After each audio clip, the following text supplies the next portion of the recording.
turongeye turabasuhuje cyane inshuti bavandimwe bakunzi ba Nzuri Business Group Limited, by'umwihariko bakunzi b'iyicano yacu ya Nzuri Market, mudahwema kudukurikirana umunsi ku wundi. Twizere ko muguwe neza aho muri hose, mukomeze kugubwa neza, bari muri Amerika, bari i Buraya, bari muri Afurika, bari mu Rwanda, muri Aziya n'ahandi hose mu mpande zitandukanye hirya no hino ku isi. Nimukomeze mukande subscribe kugira ngo mukomeze kureba ibyiza byose tugenda tubagezaho. Iyi nzu rero nk'uko mwakomeje kugenda muyibona mu mafoto, ni inzu nziza cyane iri hano mu karere ka Kicukiro mu mujyi wa Kigali, neza mu murenge wa Kanombe ahazwi nko ku Gasaraba. Ni inzu iri kuri kaburimbo, ikodeshwa amafaranga make cyane.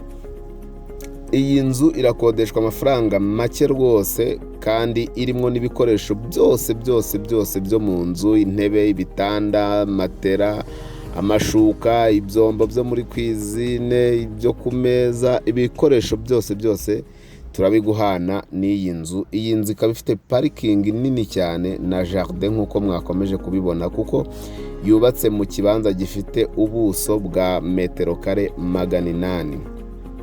Iyi nzu rero, ifite ibyumba 4 byiza binini byo kuryamamo, ikagira amatuwarete 3, ikagira salon, saramanje ndetse na cuisine, ikagira na cuisine nziza iri moderne ndetse na stock. Ifite kandi n'amanex nk'uko muri kubireba ku mashusho. Ni inzu nziza rwose ushobora guturamo, waba ufite umuryango munini cyane, ufite abana bakabona aho babasha gukinira.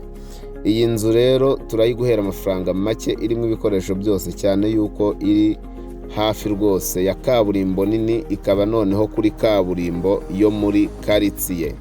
Iyi nzu rero ntigucike, muntu ushaka inzu yo gukodesha ugaturamo igihe kirekire, muntu ushaka inzu iri hafi y'ibikorwa remezo, muntu ushaka inzu yo gukodesha mu buryo bwa maison de passage, iyi nzu ntigucike kuko ni imari rwose, ni imari. Tukurarikiye kuza ukayisura, ukayikodesha, kandi rwose ku mafaranga makeya.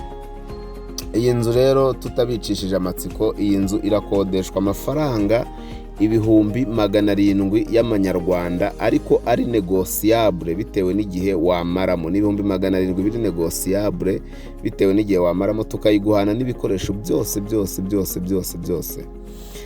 Ngwino rero wikodeshereza iyi nzu. Ubaye wayikunze cyangwa se ushaka kuyisura, ushobora kuduhamagara kuri 0788 48 67 97 cyangwa se ukaduhamagara kuri 0781301223. Si ibyo gusa kandi wadusanga aho dukorera hano ku Muhima kuri Yamaha rwose. Ugeze muri Feruje neza, ni etaje ya 2 usa n'ujya Nyabugogo y'amatafari ahiye yanditseho Shema House. Dukora muri etaje ya nyuma, umuryango wa mbere mu gikari.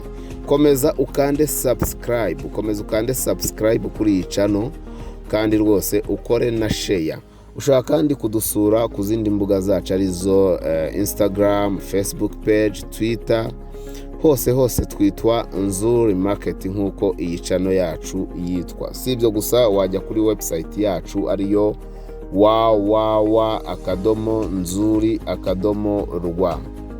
Ngwino ukodesha iyi nzu, kandi rwose nawe muntu ufite umutungo munini, ufite inzu nini, ufite amazu hano udafitiye abakiriya, cyangwa se utabona uko yakurikirana kubera ikibazo cy'umwanya cyangwa ukaburi kure, ngwino tukumanagingira imitungo yawe kandi mu buryo bwa kinyamwuga. Dushobora kandi kugukorera amapura, dushobora kugukorera pura cyangwa se ibishushanyo by'amazu agezweho, ndetse tukanakubakira mu buryo bwiza bugezweho kandi mu buryo butaguhenze.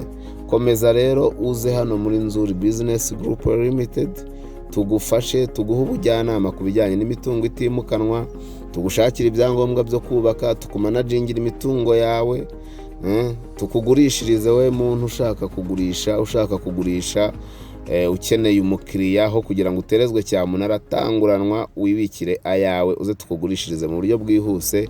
Kandi nawe ushaka kugura ahantu hizewe, hatari mu manegeka, hatarimo za litije, hantu mbese ugura ukungukirwa. Ngwino rwose muri Nzuri Business Group Limited tukurangire, ngwino rwose tuguhe ibyiza byose. Iyi nzu irimo ibikoresho byiza bigezweho bijyanye n'igihe.